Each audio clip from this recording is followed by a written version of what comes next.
to the blues guitar. Hanan's journey has taken him far, breaking down walls, making it clear. Stammering is no barrier. He is here to cheer. So I hope the Nice rhymes one. made sense. Yep. I thought he's here to cheer for us as well. So welcome, Hanan, and hi to all the viewership of ours. Just to give the introduction of Hanan before we Hello. start.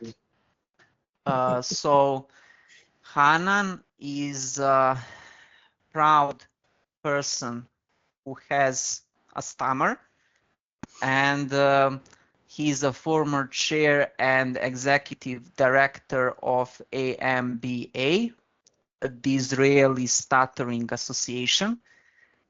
He lectures extensively on stuttering and is determined to help everyone to understand stuttering in order to get past the limitations. He has a long CV, so I will not read it all, but I have posted on our channel. But besides that, he has the interest such as Buddhism and Stoic philosophy. He plays the blues guitar music. He is also a avid reader. He likes to read books, and yeah, that is kind of short summary of him. So hi, Hanan, and welcome to our show. Thank you. Hi, Miloš. Thank you very much for inviting me. It's great to see you again, and wonderful to Same fall deep, here. and nice to be here. So just to give viewers a background story of the relationship between Hanan and me.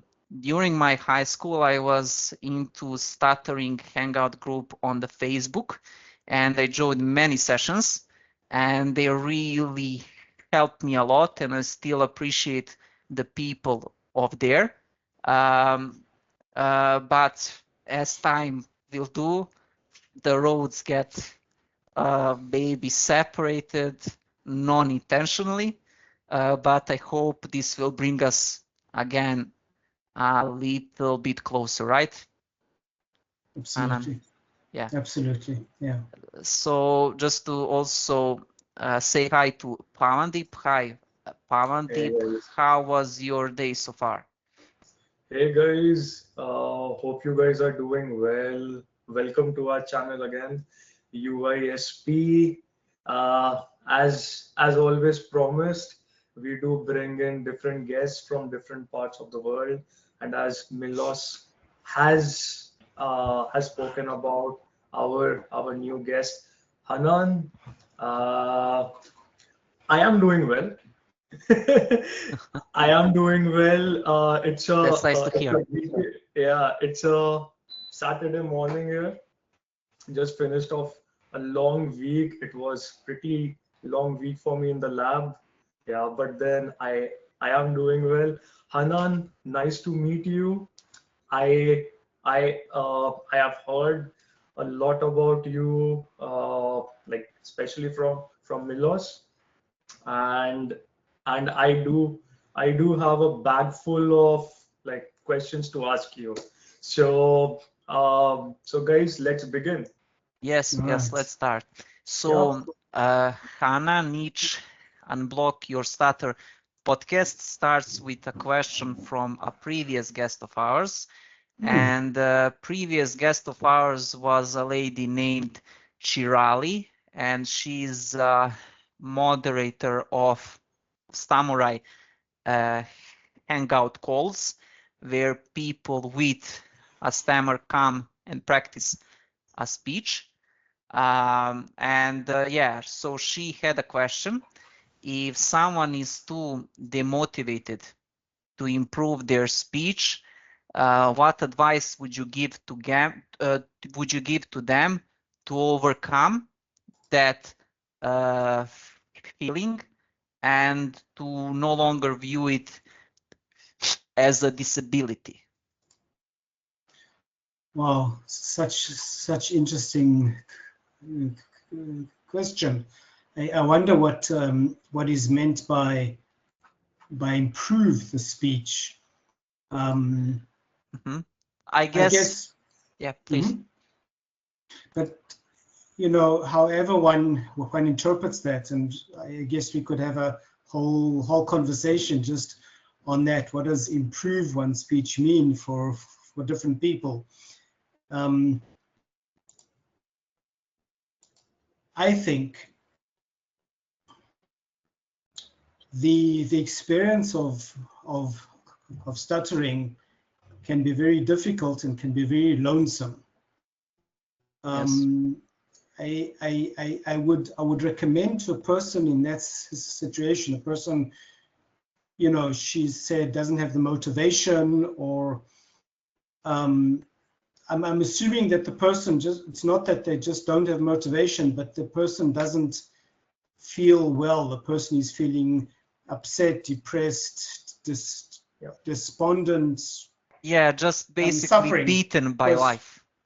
Beaten by life, right? So yeah. I would suggest the person does what they can to break the isolation that is often our experience of being a person who stutters, and joins groups of other people who stutter, if they can, to attend conferences of other people who stutter, and from that to meet other people who stutter, hear about other people's experiences. They will learn that they aren't alone in the experience. It doesn't mean it's easy, but breaking that isolation, and I'm assuming the person is isolated, but I'm not assuming that, breaking that isolation is key to learning about stuttering and about ourselves. It's very complex. There's so many aspects to it. But breaking that isolation, listening to other people, thinking about what they've heard, goes a long way to making that person feel better and finding a way to live their lives. Yes, basically to break the bubble that they are inside. Okay, Pavandip. Yeah, I think all your points, Hanan, are very valid. I think because especially you have written books also on this aspect.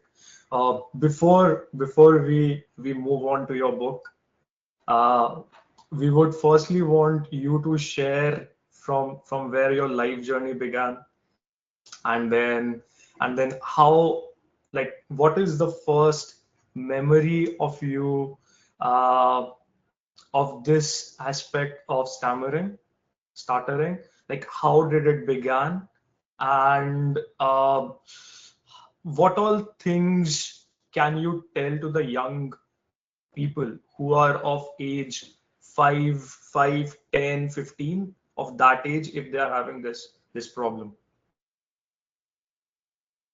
So I've been stuttering ever since I remember myself as a child. I have a specific memory of the first time I stuttered, but it certainly wasn't the first time. It's just the memory. I was in a classroom, and the teacher asks each person to read in turn from a book.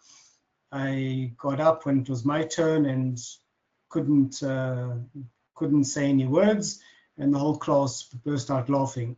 So that's the first memory. I don't remember how old I was, maybe 8 or 9, but it's certainly not when I started to stutter. I lived my whole life in deep fear and shame, feeling belief of inferiority, which was just reinforced by different speech therapies that I did, including intensive fluency shaping therapy. Yes. Just intensified all these feelings of shame and fear. Mm-hmm. In 2010, I had an incident with my stuttering. It was a very difficult incident, but it pushed me to look for more information. So thankfully, I was pushed in that direction, and I found the National Stuttering Association in USA. I was looking for self-help, not for therapy, and I attended the conference, their annual conference that year, and from there started a journey of discovery, learning of all aspects, both of stuttering and emotional aspects that are influenced by stuttering, the shame, the fear, the anxiety. Yeah, that is the iceberg that Nina G was talking about on our previous podcast. Yeah. Miloš, Hanan, when you said that you do remember that you didn't start stuttering when you started to speak, basically as a young child, like it began a bit later. Do you remember, was there a particular like incident which actually sparked it? Because usually what we have experienced with different people is that people do start stuttering at a young age because they would have seen something bad happening or like that. So was it the same for you? It wasn't the same for me, and I actually think that is one of the big myths about stuttering. Stuttering is not caused by trauma, by seeing something bad. Okay. If stuttering was caused by trauma, there would be a lot more people in the world who stammer. So we know that stuttering is not caused by trauma. On the other hand, we also do know that sometimes the trauma, sometimes seeing something bad or experiencing something bad is a trigger for the stuttering to start, but it doesn't mean that's the root cause. We know stuttering has a neurophysiological basis. The child doesn't start stammering when they start speaking, but then they'll probably start stammering at some point during the time of language development. Yeah. And not necessarily because of some event. I know plenty of people who just started to stutter. There was no event, and other people there was an event. But in all cases, we're pretty sure from the science that the event wasn't the cause; it was a trigger for the underlying neurophysiological difference. I Yeah, don't on remember this when I started stammering. on this point, and we will touch those heavy points. I wanted first to start a little bit slowly, and I must ask for forgiveness, Hanan, if because I foolishly missed to say that you are the author of a book, Stuttering from Shame and Anxiety to Confident Authenticity. So that is the first thing the viewers of ours should know. And also I will leave the Amazon link for the book in the description. And let's start a little bit like you have mentioned in your book that authentic and meaningful life doesn't go with self-limiting thoughts and beliefs. Can you maybe expand on that a little more? And yeah. Yeah. So if if we have beliefs or thoughts about ourselves that are negative thoughts and beliefs, such as, well, basically, I'm not good enough. If we speak about stuttering, maybe the belief is I stutter and therefore I cannot study at college, I cannot get a job, I cannot find a partner in life, etc., etc. And then maybe we try to hide our stammering. We try to not stammer, and all the time we're hiding, but we're still afraid of the stammering.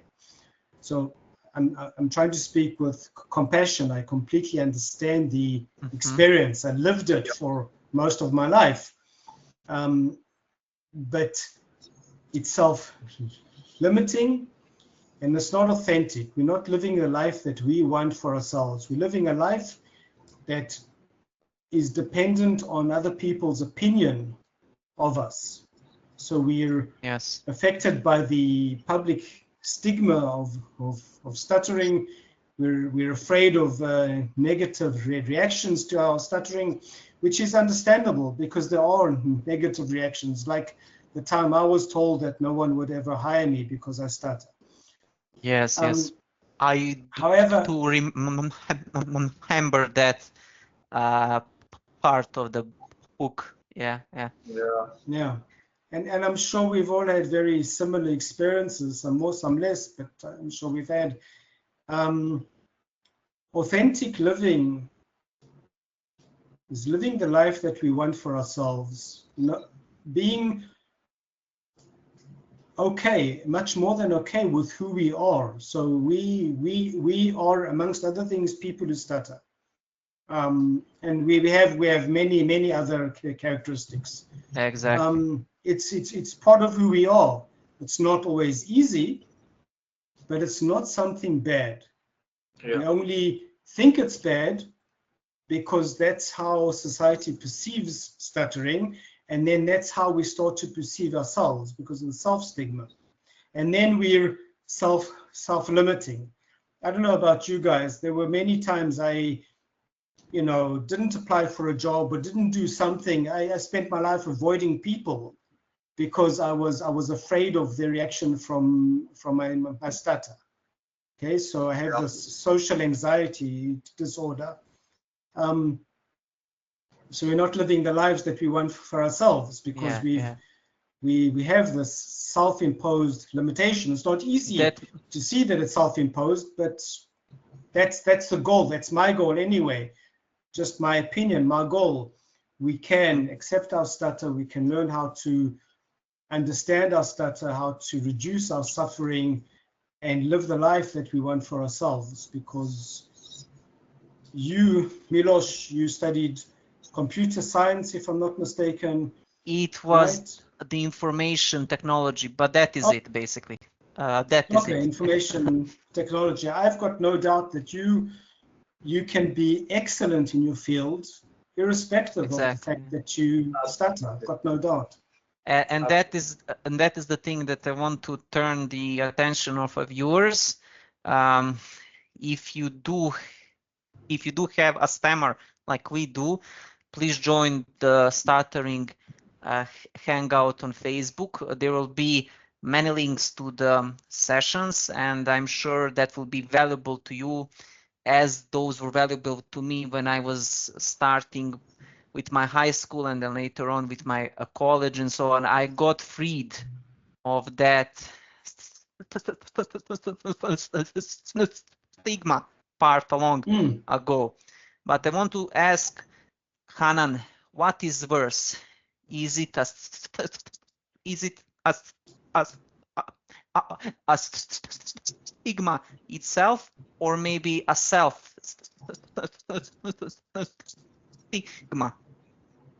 Wow, fascinating question. Yeah. So I guess that the answer is individual, right? We could ask each one of us, and each one of us would have maybe a different interpretation. I think that the self-stigma is much more harmful. Sure, there's public stigma, but the self-stigma, the belief that we are not good enough or that we are defective because of our stammering or other characteristics is so self-limiting. I believe that the self-stigma places more limitations on our lives than the public stigma. Exactly. I think that it depends very much on the society from which you come. I come from a society where, yes, there's plenty of public stigma about stuttering, but we'd probably meet many more people who are accepting of stuttering than people who are not. But there are other societies where it's not so, where it's not like that. It might be the opposite. So, yeah. You know. Yeah, I do actually believe, but I will say that I will probably have my own thoughts in that also. So Yep. for me to complete my PhD right now, working as like a scientist in a lab, and now basically I am having to lead a group also. So basically, I'm having to mentor many students. So what I believe is that self stigma is actually dependent on what the people with us are actually saying or thinking, because that positive behavior that we want to bring out, that no, we will do much better today. But if someone who is with us, if they are always talking about our stuttering or stammering, that is actually somehow uh, like becoming the part of us. And even though we are trying to become positive, that becomes the limiting barrier. But yes, I do totally believe and also think, trying to think from where you are coming. So from that, I can actually ask you the next question. How does a person get over that self stigma? Because there are many people who actually don't know, right, how to get out of that. They are having those positive beliefs within themselves to basically try to speak a bit better, but they don't know the way. So Hanan, like based on your experience, can you share how can they do it? Another wonderful topic about which we could speak for a very long time. I think that there are a number of aspects to it. One is to stop judging our speech, not use words like, can I speak a bit better? Because when we say, can we speak a bit better, we're telling ourselves that the stuttering is bad. And as long as we do that, our mind, ourselves, is going to keep reinforcing the shame and the fear. So first thing, let's avoid judgment words like good and bad about our speech. Fluency is not good, stuttering is not bad. I didn't have a bad day with stuttering, maybe I had a hard day. But avoiding these, yeah, it might be hard and it might be easy, but it's not good and it's not bad. So first thing, avoid this judgment, because the judgment builds up our shame and our fear. And it works in both ways. If I say my speech was good because I didn't stutter, then I'm building up my shame and my fear, especially for the next time I have to speak. If I say that my speech was bad, well, obviously I'm building up my shame and my fear. So any judgment, good or bad, of our speech is self-destructive. Thinking about the situation that you're in, Power Deep, I think that self-disclosure of our stuttering is the next step. You meet your your team that you're mentoring, you say, good morning, I'm a person who stammers. And when I speak with you, I will be stammering. If you have questions, ask me. But now we're going to talk about the science. Absolutely.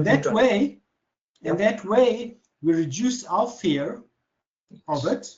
We own it. We say, this is who we are. And look at you. You're so much more than your stammer, right? Perfect. Everyone is. Exactly. I hope Pawandeep and Miloš, that the young people are looking and see, hey, we can be a scientist. Hey, we can be an IT expert.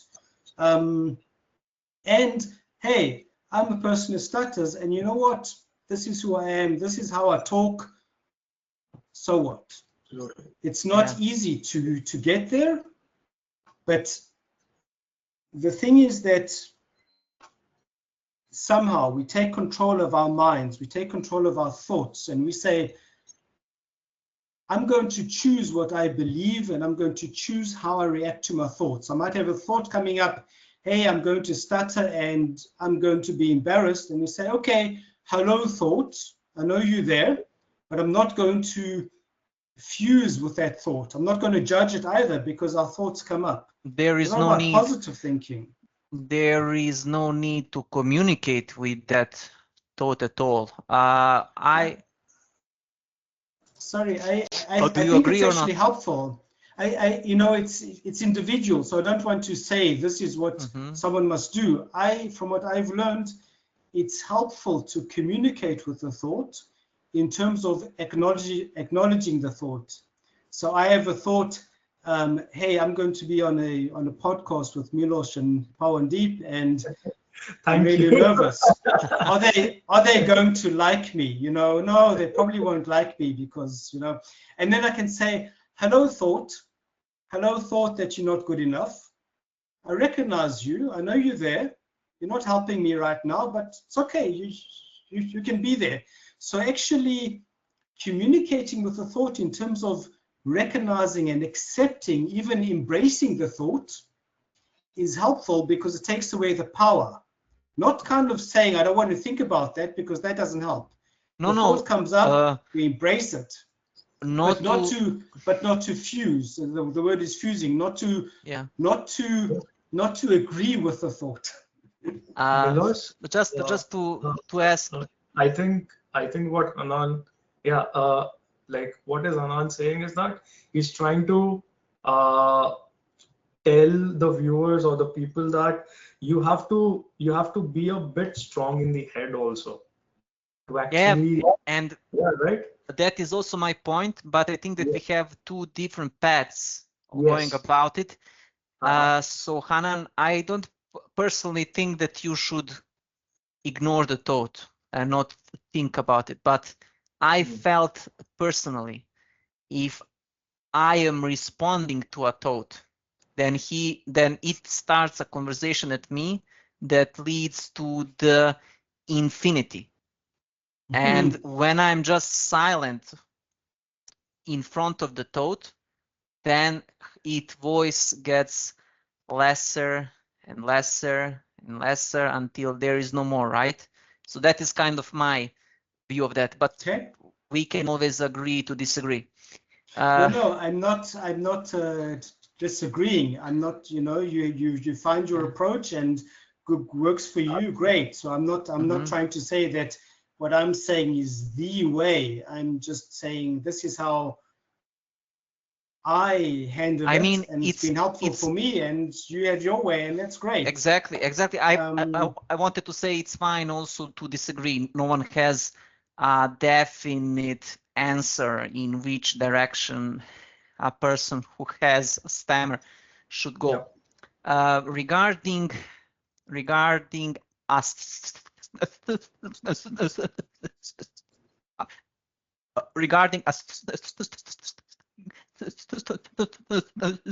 stigma itself and self-stigma as well.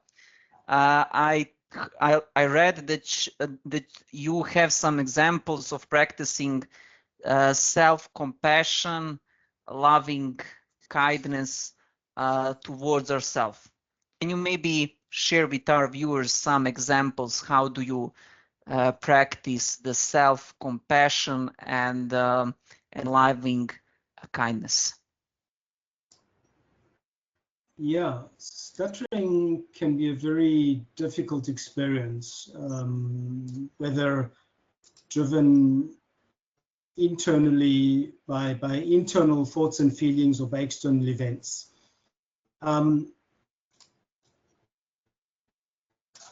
When we can recognize that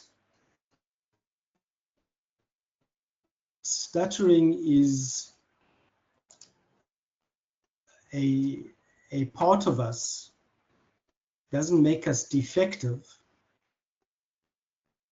When I have a difficult episode, I'm trying to speak to someone and maybe I can't get words out, maybe the person is impatient, however it goes. The self-compassion, the loving kindness is that after this event, even during maybe, I don't judge myself. I don't say, hey, I should have been better, I could have been better, why did I stutter so much, or why didn't I answer the person? Be compassionate. We're facing something difficult. Not because we're not good enough. It's something which is difficult. It's not about pity, this is about compassion, saying, hey, this was difficult. And that maybe I didn't behave or respond in the way I wanted to, maybe, or maybe it was just difficult, but let me let go of judgment. Let me let go of saying, hey, Hanan, that was not good. You didn't do well. You're not good enough. No, hey, it was difficult. Can hold myself with compassion in the same way that I would hold a friend. If a friend of mine was in a situation like that, I wouldn't criticize them. I would express compassion. Hey, you know, it's really hard. I understand. Hey, it's really hard. Yeah. So let's do that to ourselves as well, without judgment. And that is the theme, Hanan, that is going through our Unblock Your Stutter podcast, is basically having a stutter is not your fault, and that is kind of theme that is going through our podcast so far, and I am so glad about it because I haven't think in that way before starting the podcast with Pavandeep. Okay, Pavandeep. Yeah, I think your answers are so refined because you have learned how to cope with it, right? For like so many years. And yes, as Miloš said, that our first aim when we actually started this channel was to actually just try to show the fellow stutterers that yes, even you can come to these channels and then you can actually speak your mind up. Right. Be it you speak fluently or not, no. Our main idea is to show what the people have faced in their life and how can the viewers learn from them. So going with the flow of this session, which I'm really liking, Hanan, no, really, like his viewpoints regarding stuttering and stammering are so much like refined, right? It's very refreshing yes, perspective. yes, absolutely. How do you tell the viewers to love themselves once they have started to hate themselves really badly?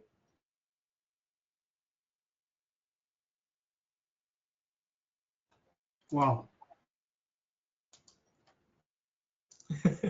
Wow, such an important question. Let me step back, because I think it helps. Let's go back to something that you had said earlier, Pawandeep, about making our minds stronger. It's a process. So to learn to stop hating ourselves and to start loving ourselves is a process. It's a journey. Making our minds stronger is a journey. Very few of us, maybe none of us, are born with a strong mind. I don't know. I don't want to speak for other people. I want to say that when we say have a strong mind, it's a journey.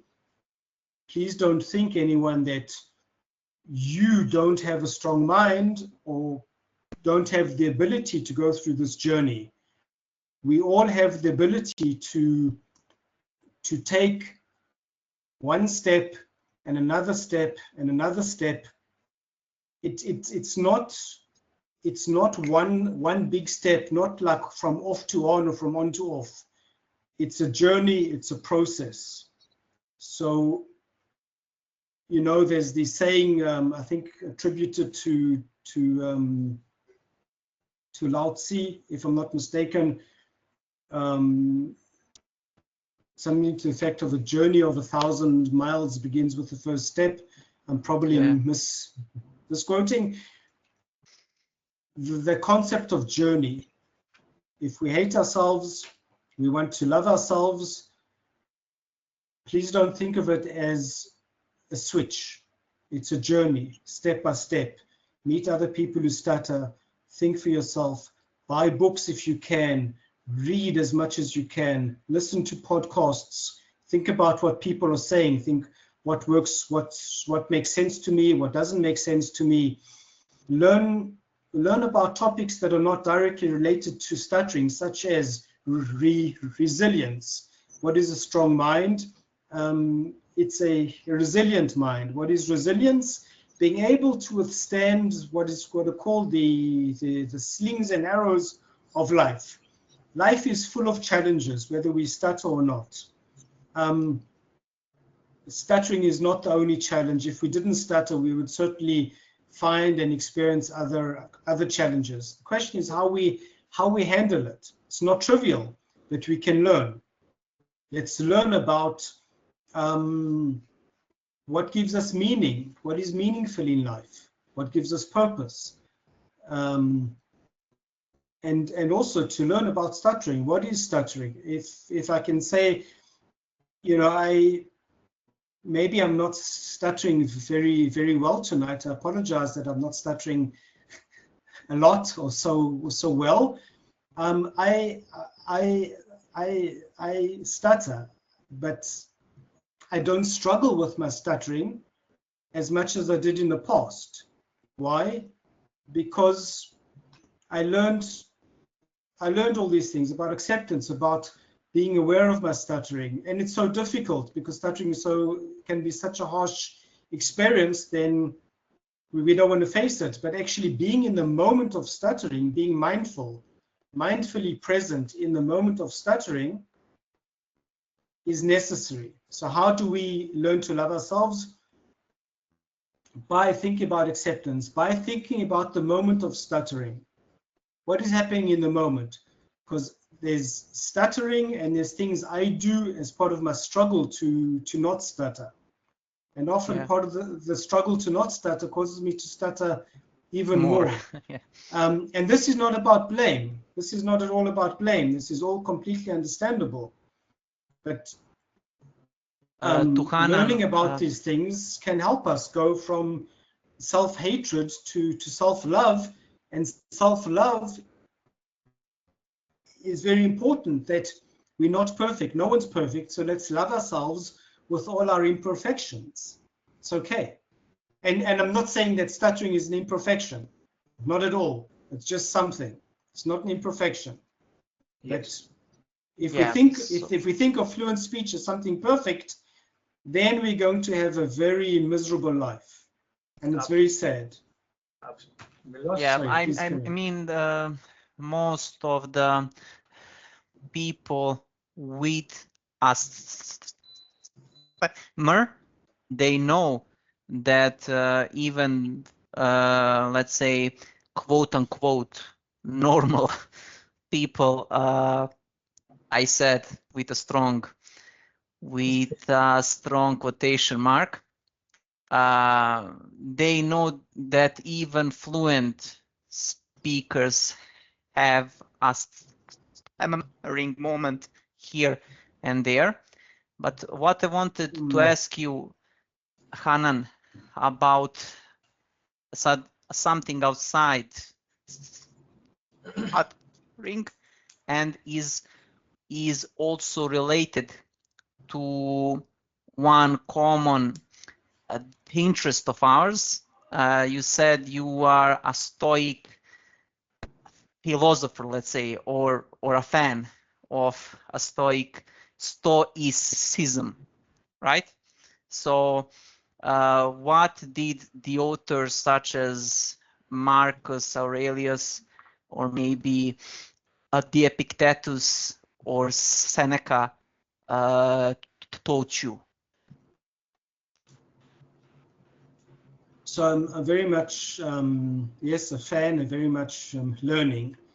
There are many aspects. Let's perhaps start with Epictetus, and I'm certainly not an expert and I don't know everything about Epictetus, okay, or about Marcus Aurelius, but Epictetus, if I remember correctly, starting off in Kidrion, I don't remember if I'm saying that correctly. It says, observe what's in your control and what's out of your control. And let go of what's out of your control. Marcus Aurelius speaks about this as well. I don't remember in which context. We are people who stutter. We don't have a choice about whether we stutter. We have lots of choice. What's in our control? Our thoughts and our beliefs about our stuttering. What's in our control? Our perceptions of other people and our acceptance or not of other people's opinions about us. What's in our control? Our actions. Miloš, you decided to go study IT. Pawandeep, you studied science. I don't know what field. We'll talk about in another way, in another time. What's in our control are the choices we have.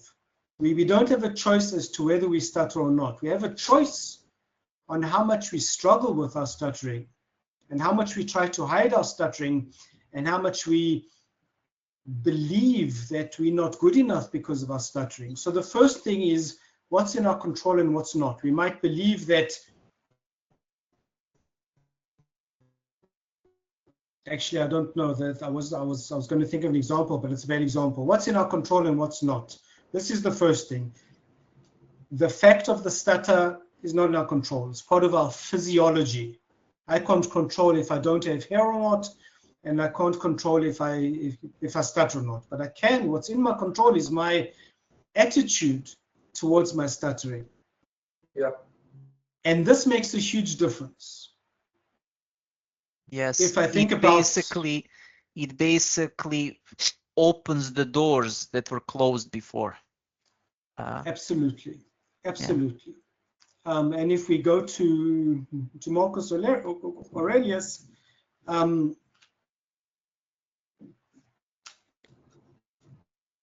I think that there are two teachings from Marcus Aurelius which come to mind.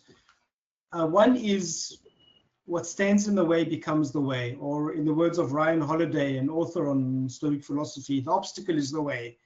We see this stuttering of ours as an obstacle, and I understand, speaking with compassion, I understand.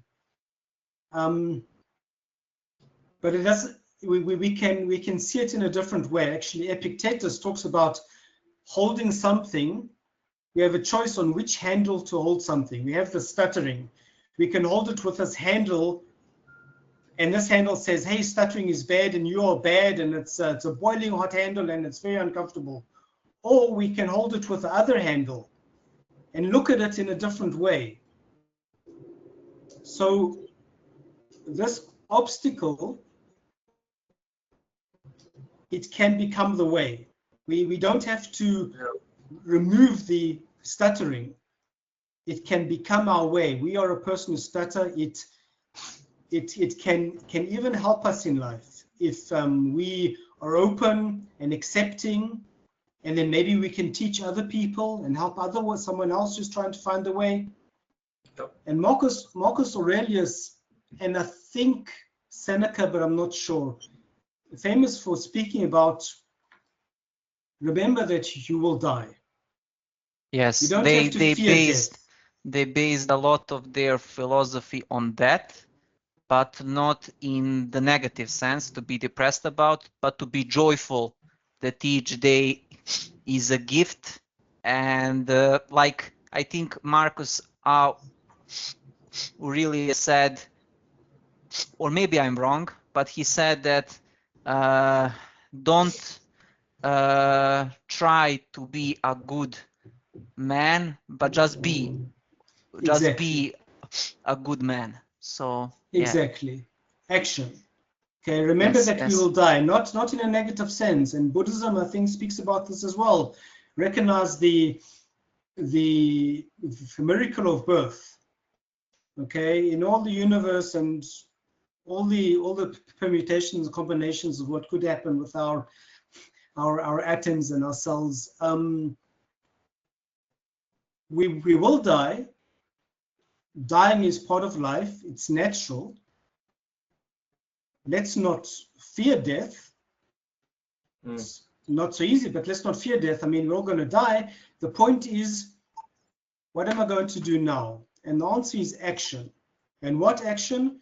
Action guided by our values. Marcus Aurelius talks about acting with justice, with wisdom, with courage, with discipline.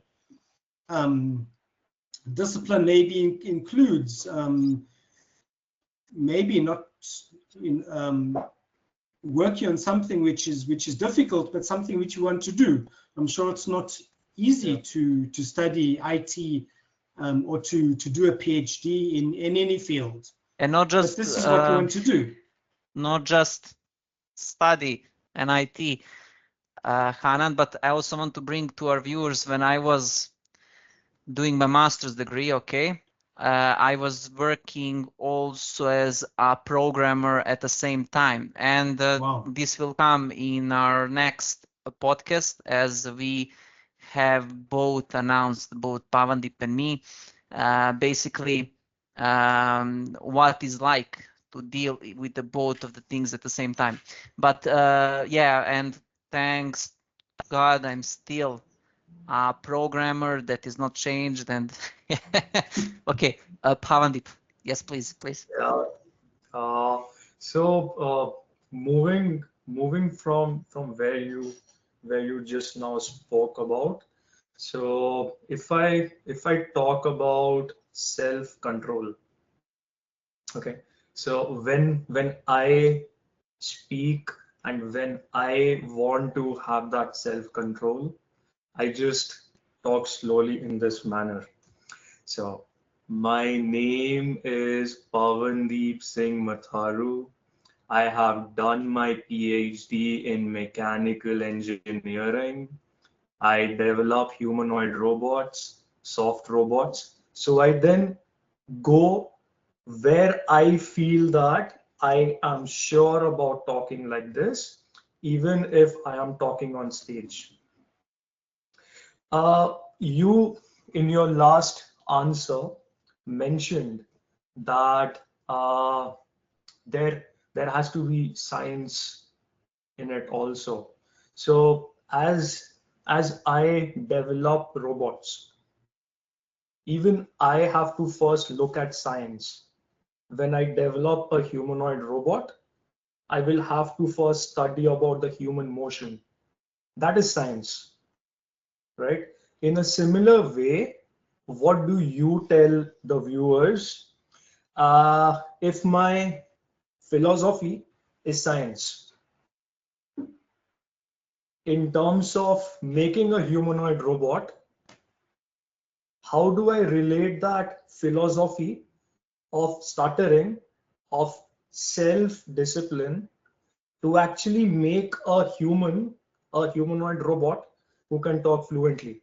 Do you tell him to begin by talking slowly, or you have like different ways, of course, but what is the first step of that person to become a robot in terms of speaking, uh, based on that science?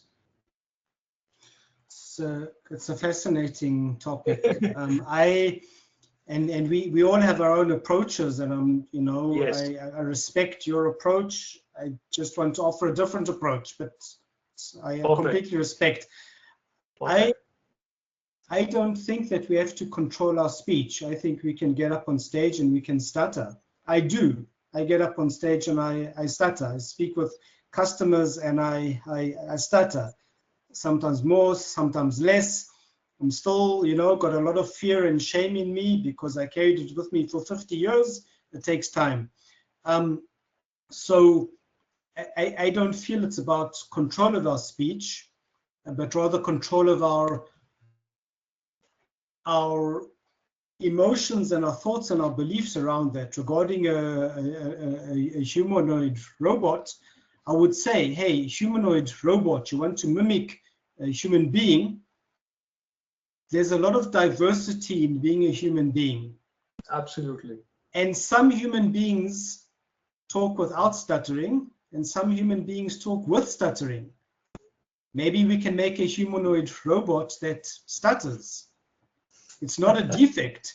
It's a reflection of a certain percentage of the human population and a reflection of the diversity, the wonderful diversity of being human, right? It's our skin color and our body shape and our size and our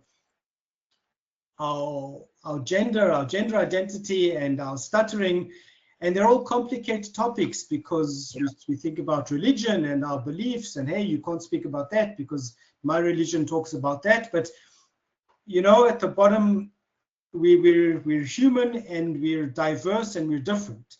So imagine how cool it would be to have a humanoid robot who stutters, doesn't try to speak fluently, who stutters, and who can show, hey, this is actually part of what human beings do. And Hanan, I am sorry, but I think the question will be a good one.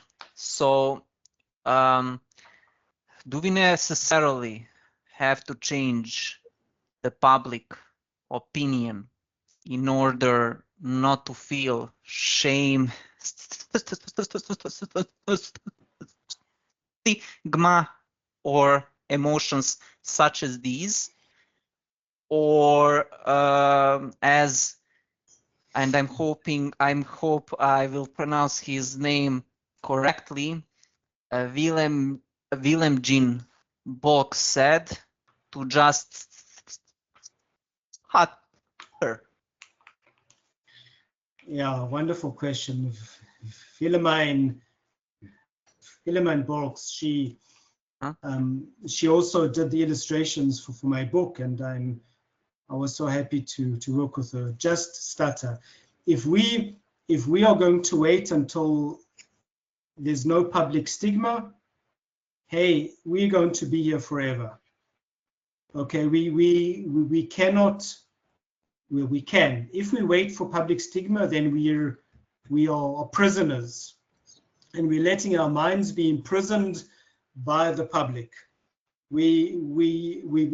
I feel we can't wait for the public stigma to disappear. It's not going to disappear.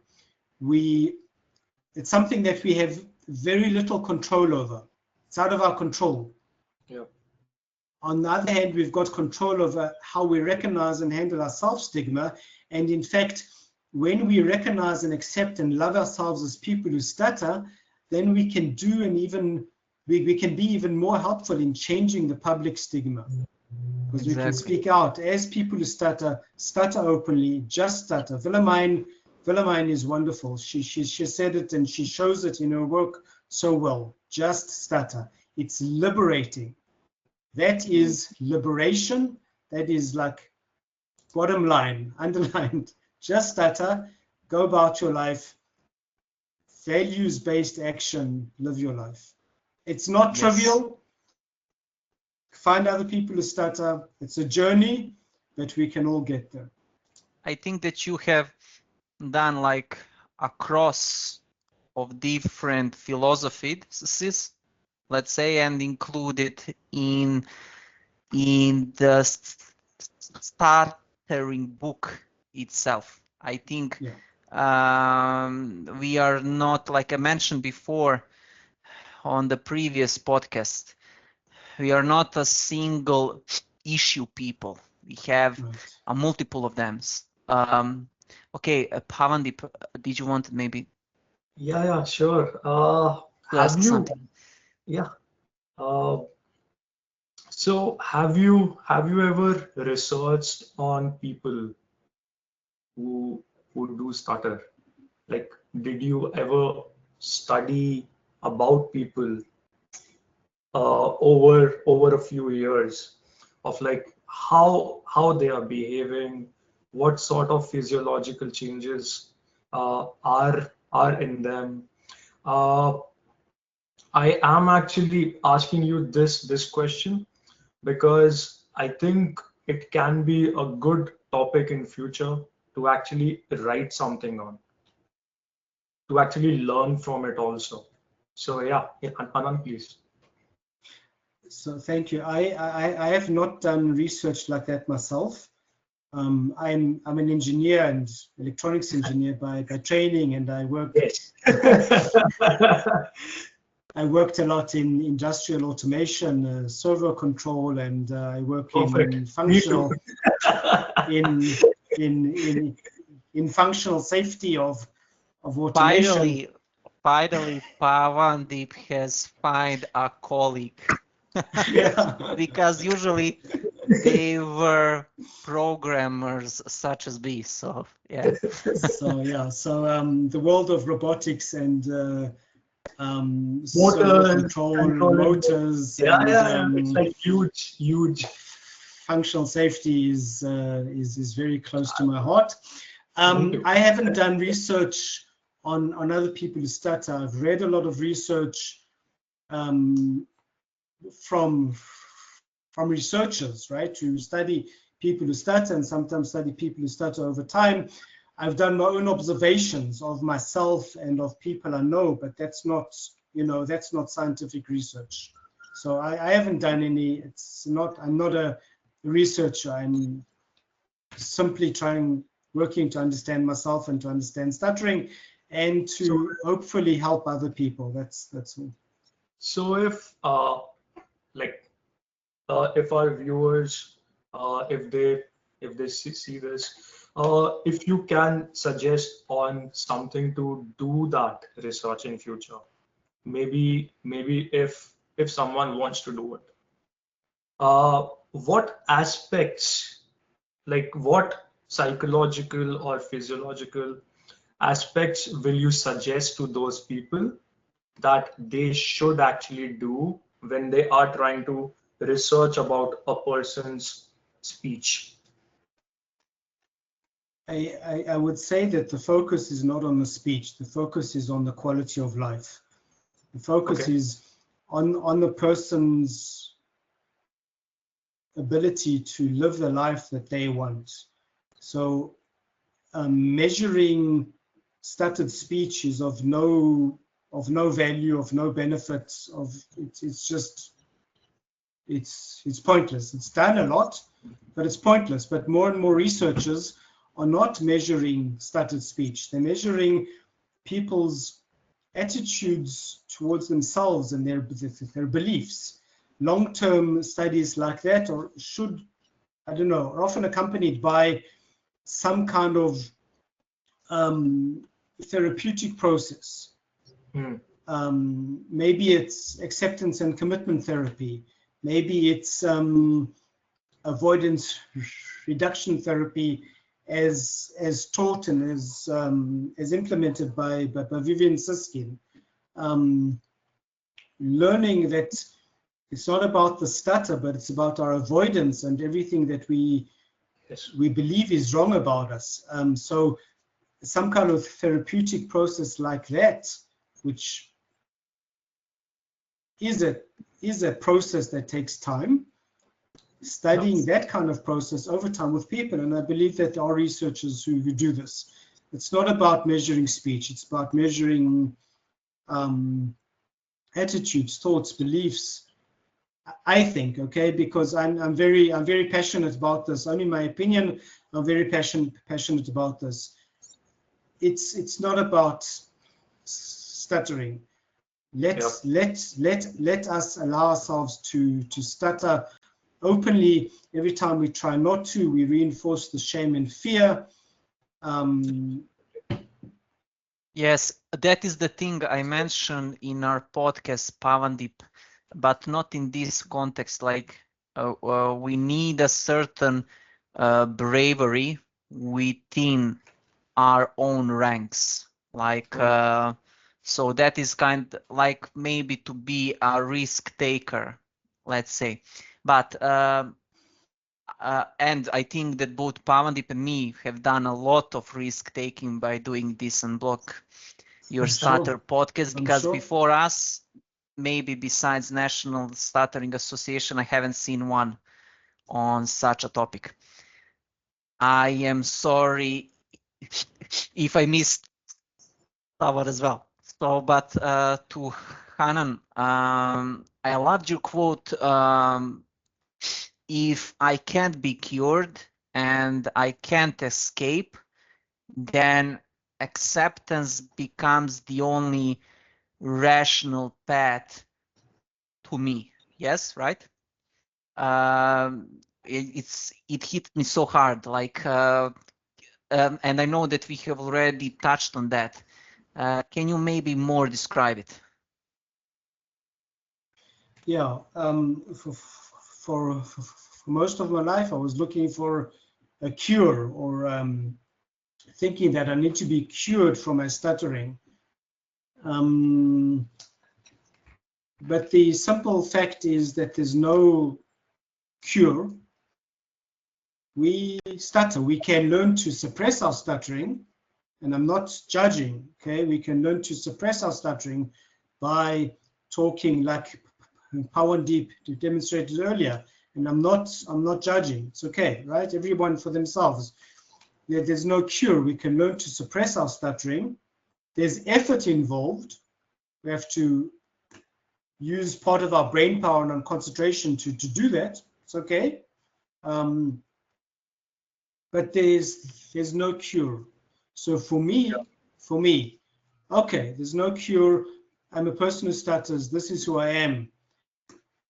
Acceptance becomes the rational path, because trying to hide my stutter, well, I tried that for so long, and I was frankly miserable, and all the time feeling that I was a failure, because I would always sooner or later stutter, and then I would think I'm not good enough. So actually radical acceptance, accepting, yeah, I stutter. It doesn't mean we don't do anything. Acceptance doesn't mean resignation. Acceptance doesn't mean, oh, accept myself and there's nothing to do. No, acceptance is a foundation, a bedrock on which we can do so much. We can learn about fear and we can handle our fear. We can learn about shame. We can learn about stigma. We can learn about self-disclosure, the power of self-disclosure. We can do so much once we accept the fact of the stuttering. Have you so basically right now you have, or you lead also, right? Like when you are working, you are now basically mentoring people, managing people also, right? Or not? No, I'm independent. I'm an independent consultant. Maybe I I don't think I lead or manage people. I'm a consultant. I work for different companies. Before I became a consultant, I was working at a company and I was director of quality. So I was managing some people, but I don't manage anyone at present, no. So when in the past you used to actually manage, right? Because people who have this issue, they though they can self accept that they have this problem, and they can, to a certain point, they can speak. But then when they are growing in life, to actually earn more money, to be very honest, because as a person grows, he or she has to manage their family also. Yeah. Managing family requires more money. Yeah.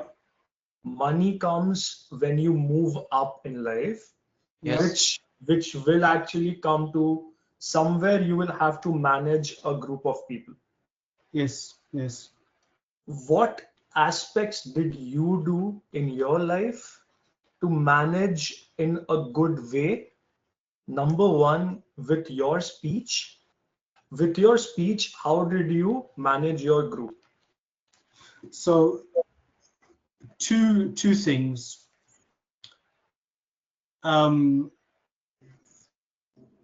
Between the years 2006 to 2009 or 2010, this was before I started my journey on stuttering, I was managing people. I was manager of quality at the company I was working in. I was doing also marketing and business development. I managed people. And I had an awful time because I was trying to hide my stutter. I was afraid to speak.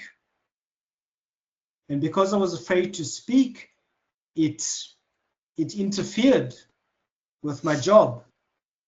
Yes. So I was miserable. I was frustrated. I was very miserable. The people that I was supposed to manage were probably miserable in their own way because they weren't getting guidance from me, because I wouldn't speak as much as I should as a manager.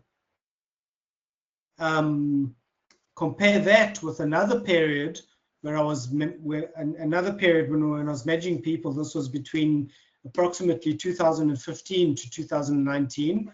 So when I'd already started my journey, and I managed people, but from a different point of view. I was stuttering, but I was open about my stuttering, and I wouldn't, or very seldom would I avoid speaking with my people because of my stuttering. So I was open with my stuttering.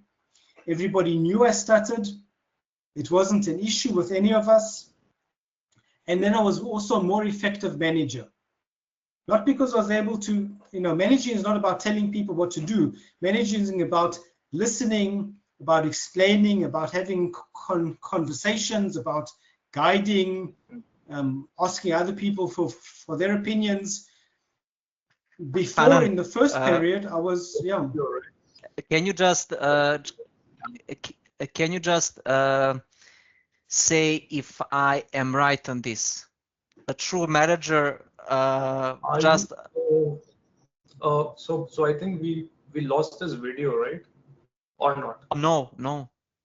Hanan's video? I can see him. Oh, okay. So it's for. And you? Okay. Can you see him? No.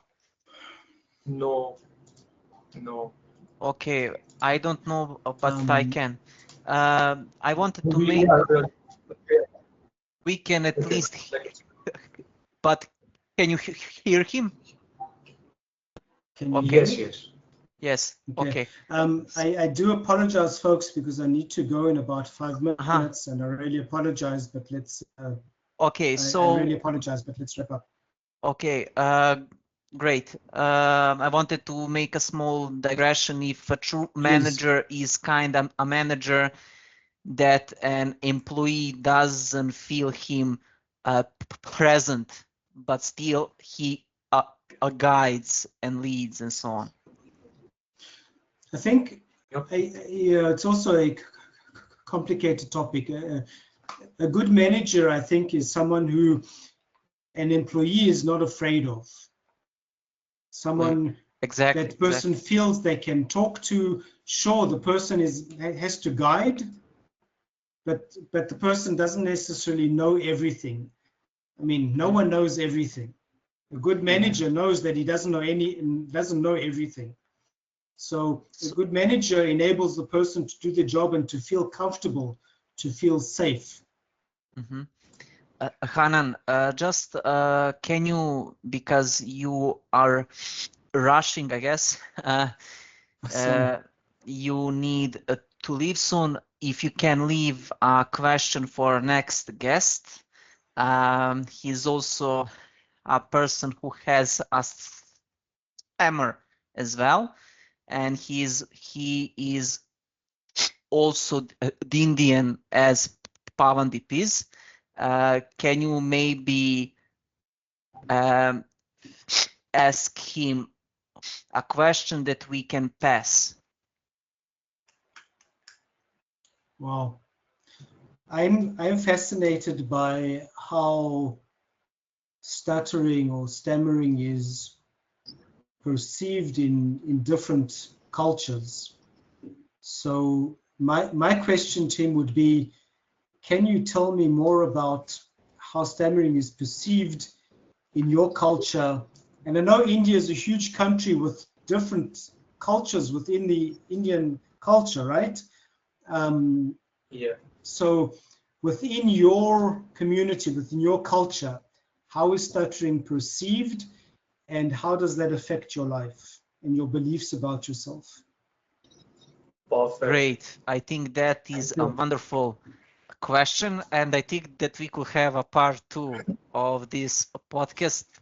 I hope maybe in a few months. Hanan, when you have time, or maybe sooner, let us know.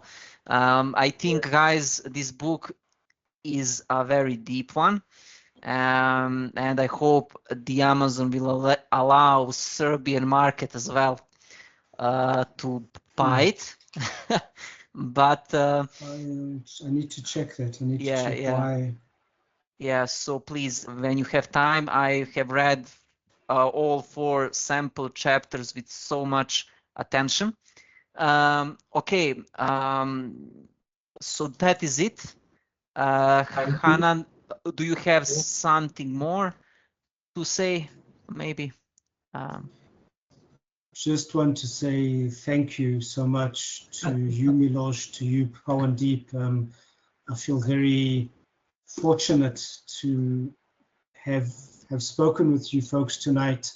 Thank you for inviting me. Thank you for the wonderful questions, for the discussion that we've had.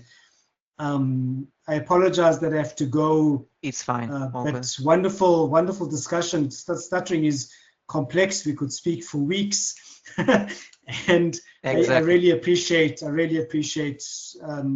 being able to spend time. So thank you very much. Pleasure is ours. Guys, like, share, comment, subscribe. Don't leave. Yeah, I think that we all learned a lot from you also. Your views are very refined, as I said earlier, and I'm sure that the viewers will be also able to learn from you. Yeah, Miloš, over to you. That is most definitely, and like I said, the pleasure is ours. I know that he must have had the offers to go on some other podcasts as well, because the book is deep, and yeah, we are thankful, Hanan, for joining us. And like I said before, like, comment, share, subscribe. Don't forget to ring the notification bell. And yeah, okay. Thank you. So bye, guys. Thank you very Wish much. masters today. Bye bye. See you soon. Bye bye. Bye bye. Bye bye. Thank you so much.